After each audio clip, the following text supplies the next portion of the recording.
దాదాపుగా 6 ఏళ్ల తర్వాత ఆంధ్రప్రదేశ్లో నిరుద్యోగ యువత మొహంలో అయితే ఈరోజు చిరునవ్వు కనపడుతుంది.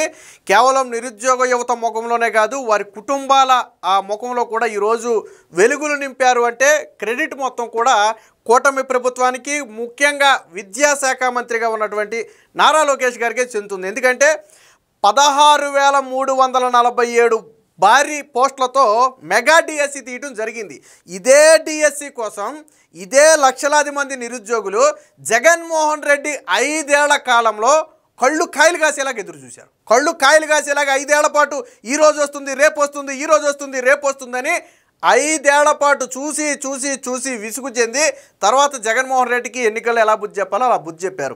ఆ రోజు నారా లోకేష్ గారు పాదయాత్ర సందర్భంగా నిరుద్యోగ యువత వాళ్ళ దగ్గరకు వచ్చి బాధలు చెప్పుకుంటుంటే ఆయనే స్వయంగా మొదటగా మాట్లాడారు. నాకు వచ్చినటువంటి ప్రధానమైన రిక్వెస్టుల్లో ప్రధానమైన సమస్య ఆంధ్రప్రదేశ్లో ఉపాధ్యాయ పోస్టుల భర్తీ ఒకటి. సో కాబట్టి నేను ఇప్పుడు హామీ ఇస్తున్నాను, కూటమి ప్రభుత్వం వచ్చిన తర్వాత మెగా డిఎస్సి తీస్తామన్నారు. అన్న మాట ప్రకారం ఈరోజు మెగా డిఎస్సి తీశారు. పరీక్షలు జరిగాయి, ఫలితాలు విడుదలయ్యాయి, నిన్న మెరిట్ లిస్టులు వచ్చాయి. ఇవాళ రేపట్లో సర్టిఫికేట్ వెరిఫికేషన్ జరుగుతుంది. దాదాపుగా కొద్ది రోజుల్లోనే, వారం నుంచి 2 వారాల్లోనే వారందరికీ పోస్టింగ్ కూడా ఇవ్వబోతున్నారు. సో ఇది ఆషామాషి వ్యవహారం కాదు. విచిత్రం ఏంటంటే మొత్తం ఉపాధ్యాయుల పోస్టుల్లో దాదాపుగా 2 తెలుగు రాష్ట్రాల్లో 3,20,000 ఉపాధ్యాయ పోస్టులు ఉన్నాయి. అందులో ఆంధ్రాలో దాదాపుగా 1,85,000, తెలంగాణలో దాదాపుగా 1,40,000 నుంచి 1,45,000 పోస్టులు ఉన్నాయి. ఈ దాదాపు 3,20,000 పోస్టుల్లో చంద్రబాబు గారి హయాంలోనే దాదాపుగా 2 లక్షల డిఎస్సి పోస్టులు తీశారు. గతంలో ఒక భారీ డిఎస్సి కూడా తీయటం జరిగింది. సో అంటే ఉపాధ్యాయ వృత్తికి పూర్తిగా ఊతమిచ్చిన వ్యక్తి ఎవరయ్యా అంటే చంద్రబాబు గారు. ఎవరు ఒప్పుకున్నా మీకు అవన్నీ వద్దు. ఏదైనా ఒక పాఠశాలలో 10 మంది టీచర్లు ఉంటే వాళ్ళకి ఎవరి హయాంలో ఉద్యోగాలు వచ్చాయో అడగండి. వాళ్ళకి 20 ఏళ్ల క్రితం వచ్చినా 30 ఏళ్ల క్రితం వచ్చినా ఎవరి హయాంలో ఉద్యోగం వచ్చిందో అడగండి. ఎవరి హయాంలో వచ్చిందంటే మెజారిటీ చంద్రబాబు గారి హయాంలోనే వచ్చింది. చాలామందికి చంద్రబాబు గారి హయాంలోనే దాదాపు 2 లక్షల పోస్టులు, నేను 2 రాష్ట్రాలు కలిపి చెప్తున్నా. సో డిఎస్సికి అంత ఇచ్చారు. మరి జగన్మోహన్ రెడ్డి హయాంలో ఏం జరిగింది? ఇదే డిఎస్సి పోస్టులను జగన్మోహన్ రెడ్డి ప్రపంచ బ్యాంక్ దగ్గర తాకట్టు పెట్టాడు. నాడు ప్రపంచ బ్యాంకు షరతు ఏంటంటే భవిష్యత్తులో ఉపాధ్యాయ పోస్టులు భర్తీ చేయము అని ఒక హామీ ఇస్తే మేము అప్పిస్తామన్నారు. వాళ్ళు 1000 కోట్లు ఇచ్చారో 2,000 కోట్లు ఇచ్చారో మనకు తెలియదు, కానీ అప్పిస్తామంటే జగన్మోహన్ రెడ్డి దానికి ఒప్పుకుని 5 ఏళ్ల పాటు ఉపాధ్యాయ పోస్టులు భర్తీ చేయలేదు. ఎందుకు చేయలేదో తెలుసా? జగన్మోహన్ రెడ్డి ప్రపంచ బ్యాంకు దగ్గర అంగీకారం తెలిపాడు, నేను భర్తీ చేయనని. అప్పు కోసం భర్తీ చేయనని అంగీకారం తెలిపాడు. అంటే ఉపాధ్యాయ పోస్టుల్ని ప్రపంచ బ్యాంకు దగ్గర తాకట్టు పెట్టి జగన్మోహన్ రెడ్డి అప్పు తెచ్చాడు ఆ రోజు. కానీ కూటమి ప్రభుత్వం వచ్చిన వెంటనే తొలి సంతకం డిఎస్సి మీద చేశారు అన్నట్టుగానే తర్వాత డిఎస్సి ఎందుకు కొద్దిగా ఆలస్యమైంది, ఏడాది పట్టిందంటే తర్వాత అభ్యర్థులు లేదని కొద్దిగా వాయిదా అడిగారు. ఏదో టెట్ అని మేము ప్రిపేర్ అవ్వాలి, జగన్మోహన్ రెడ్డి హయాంలో మేము ప్రిపేర్ అవ్వలేదని రకరకాలు చేశారు. ఏదేమైనా మొదటి ఏడాదిలో దాదాపుగా డిఎస్సి పూర్తయిపోయింది, ఫలితాలు కూడా విడుదల చేశారు. సో దీని మీద నారా లోకేష్ గారి చొరవ గొప్పది, చెప్పుకోవాలి ఖచ్చితంగా. ఆయన పాదయాత్ర సమయంలో ఏదైతే ఒక హామీ ఇచ్చారో నిరుద్యోగులు ముఖ్యంగా ఈ డిఎస్సి బాధ్యత నాది, తీసే బాధ్యత నాది అని చెప్పారు. అందులో విద్యాశాఖ కూడా ఆయన ఆధ్వర్యంలోనే ఉండటంతో విద్యాశాఖ మీద కూడా బర్డెన్ ఉంది. ఇప్పుడు 16,000 ఖాళీలు ఉన్నాయి అంటే వాటిని ఫిల్ చేయలేదు అంటే ఆ బర్డెన్ అంతా ఉన్న వాళ్ళ మీదే పడద్దు కదా. అంటే 10 మందికి పాఠాలు చెప్పాల్సిన వాళ్ళు 20 మందికి చెప్పాలి, 100 మందికి చెప్పాల్సిన వాళ్ళు 200 మందికి చెప్పాలి. అది విద్య మీద కూడా ప్రభావం చూపుద్ది, ఎడ్యుకేషన్. ఎందుకంటే 10 మందిని చూడాలంటే ఇంట్రెస్ట్గా చూడగలరు, కానీ 100 మందిని చూడాలంటే ఉపాధ్యాయులు కూడా తలకు మించిన భారమే. సో ఇప్పుడు ఆ భారం కూడా తగ్గుతుంది. అంటే విద్యా ప్రణాళికలు ఏదైతే నాణ్యమైన విద్య అందించడంలో ఇది ఖచ్చితంగా తోడ్పడుతుంది, విద్యార్థుల మీద శ్రద్ధ పెట్టడంలో ఇది ఖచ్చితంగా తోడ్పడుతుంది. జగన్మోహన్ రెడ్డిని ఏ రోజు అడిగినా బడ్జెట్ లేదు, వాళ్ళకి శాలరీలు ఇవ్వలేము. ఎన్నికలకు ముందు హడావిడిగా 6,000 పోస్టులతో డిఎస్సి ప్రకటించాడు, కరెక్ట్గా నోటిఫికేషన్ ముందు ఇచ్చాడు. ఎందుకని? నిరుద్యోగులు మోసం చేయటానికి. నిరుద్యోగులు మోసపోలేదు అనుకుంటే అది వేరే విషయం. సో ఖచ్చితంగా ఈరోజు ఈ గొప్పతనం అంతా కూడా నారా లోకేష్ గారిదే. అటు నిరుద్యోగుల కళలో ఆనందమే కాదు, వాళ్ళ కుటుంబాలు కూడా ఈరోజు ఆనందంగా ఉన్నాయి. దాదాపు 6 ఏళ్ల పాటు నిరీక్షణ అనేది ఆషామాషి వ్యవహారం కాదు. ఒక ప్రభుత్వం మొత్తం కూడా డిఎస్సి పోస్టు ఒక్కడు కూడా భర్తీ చేయలేదు తన 5 ఏళ్ల కాలంలో అంటే ఆషామాషి కాదు. జగన్మోహన్ రెడ్డి మెగా డిఎస్సి తీస్తానన్నాడు, 2.5 లక్షల ఏపీపీఎస్సీ ఉద్యోగాలు భర్తీ చేస్తానన్నాడు. అటు ఏపీపీఎస్సీ ఉద్యోగాలు భర్తీ చేయాలా, ఇటు డిఎస్సి ద్వారా ఉపాధ్యాయ పోస్టులు భర్తీ చేయాలా. బట్ ఈ రెండింటిని భర్తీ చేయడానికి ఆల్రెడీ ఏపీపీఎస్సీ ఇక్కడ ఫారెస్ట్ డిపార్ట్మెంట్ నోటిఫికేషన్ ఇచ్చింది. త్వరలోనే గ్రూప్ 1, 2, 3కి సంబంధించిన నోటిఫికేషన్ ఆంధ్రప్రదేశ్లో సిద్ధమవుతున్నాయి. ఎన్ని ఖాళీలు ఉన్నాయనేది ఆల్రెడీ కలెక్ట్ చేస్తున్నారు.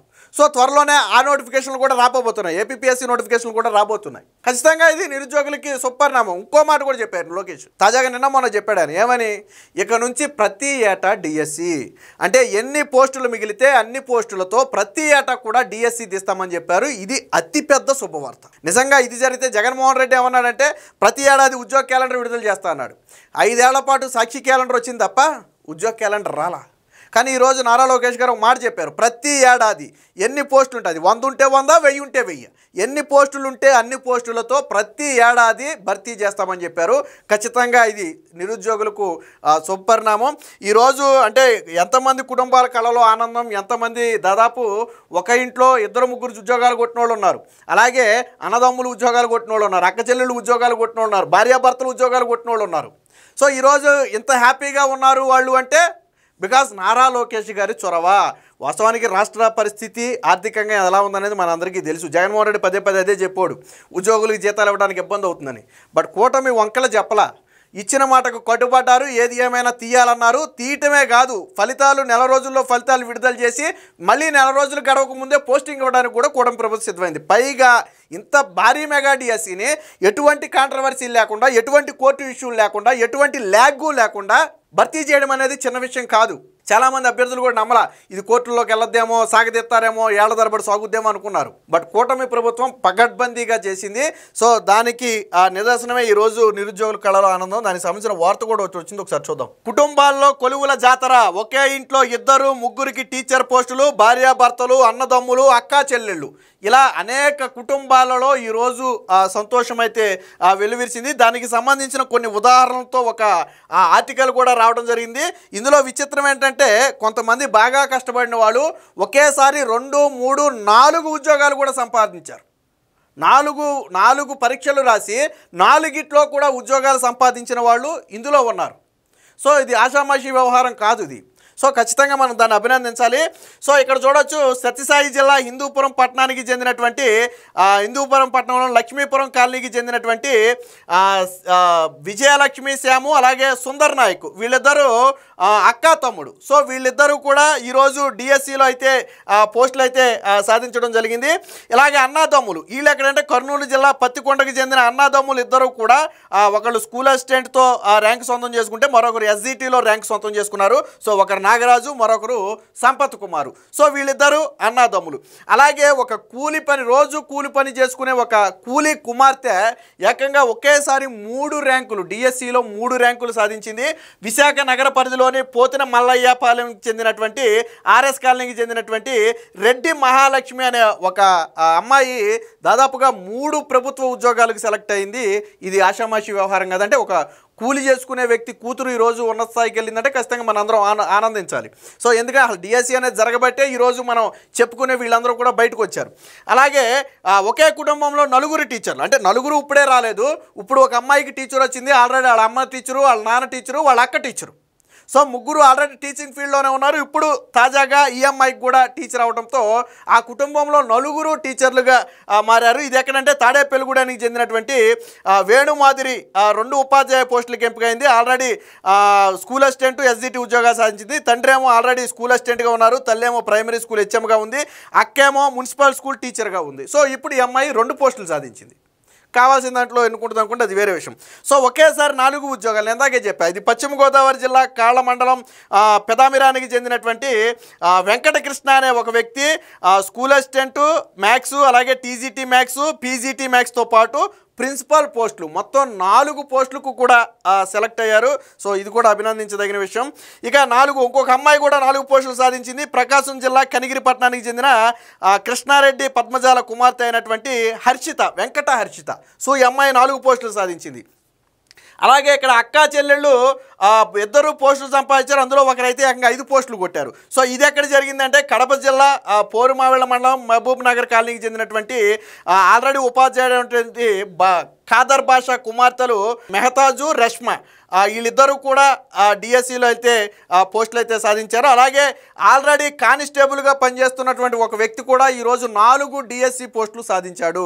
సో ఇది కూడా గొప్పే. ఆల్రెడీ ప్రభుత్వ ఉద్యోగిగా ఉంటూనే సో పోలీస్ డిపార్ట్మెంట్ నుంచి ఈరోజు ఉపాధ్యాయ వృత్తిలోకి అయితే అడుగుపెట్టడం జరిగింది.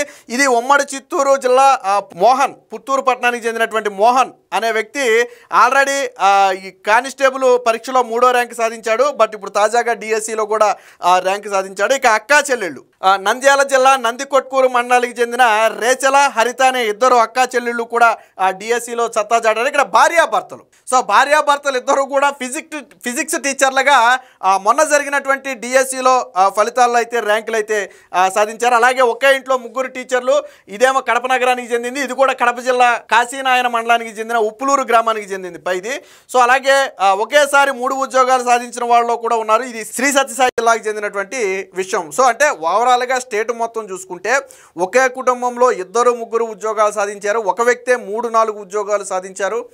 వాస్తవంగా అంటే 16,347 కుటుంబాలలో ఈరోజు ఆనందం వెరువిరిసింది అంటే ఇది ఆషామాషి వ్యవహారం కాదు, చిన్న వ్యవహారం ఏమి కాదు. మెగా డిఎస్సి అని జగన్మోహన్ రెడ్డి ఊరించి మోసం చేస్తే నారా లోకేష్ ఆ కళను నిజం చేశారు. దీనికి సంబంధించి ప్రతి ఏటా డిఎస్సికి సంబంధించి కూడా ఒక వ్యాఖ్య చేశారు, అది కూడా చూద్దాం. సో ఇకపై ఏటా డిఎస్సి 16,347 పోస్టులతో మెగా డిఎస్సి విజయవంతం అని చెప్పారు. రాష్ట్ర చరిత్రలోనే మొదటిసారి 16,347 పోస్టులతో మెగా డిఎస్సిని విజయవంతంగా నిర్వహించామని మానవ వనరుల అభివృద్ధి విద్యాశాఖ మంత్రి నారా లోకేష్ అన్నారు.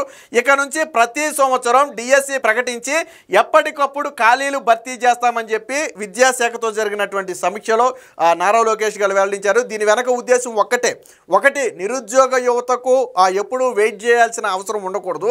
ఎందుకంటే ఏజ్ దాటిపోవచ్చు, ఇంకోటి ఉండొచ్చు. రెండోది విద్యా వ్యవస్థలో ఖాళీలు ఏర్పడినప్పుడు వెంటనే భర్తీ చేయకపోతే నేను ఇందాకే చెప్పినట్టుగా విద్యా వ్యవస్థ దెబ్బతినే అవకాశం ఉంది. సో నాణ్యమైన విద్యను అందించడానికి అవధులు ఏర్పడే అవసరం ఉంది. సో అందుకనే ప్రతి ఏటా కూడా ఇక డిఎస్సి పోస్టులు భర్తీ చేస్తామని స్వయంగా నారా లోకేష్ గారే చెప్పడం అనేది ఖచ్చితంగా నిరుద్యోగులకు శుభవార్త. ఏది ఏమైనా 6 ఏళ్ల తర్వాత నిరుద్యోగుల కళ్ళలో ఈరోజు రాష్ట్రంలో ఆనందం నిండింది అంటే అది కూటమి ప్రభుత్వం చెప్పినటువంటి హామీని నెరవేర్చడమే. ఈరోజు కూటమి ప్రభుత్వానికి ఓట్లేసినటువంటి నిరుద్యోగ యువత అందరూ కూడా హ్యాపీగా ఉన్నారు. ఆ రోజు జగన్మోహన్ రెడ్డి కేసి బాధపడ్డారు. ఈరోజు కూటమి ప్రభుత్వానికి వేసి ఎస్ మనం సరైన వ్యక్తికే ఓటేసామని చెప్పి ఈరోజు నిరుద్యోగ యువత అందరూ కూడా ఆనందం వ్యక్తం చేస్తున్నారు.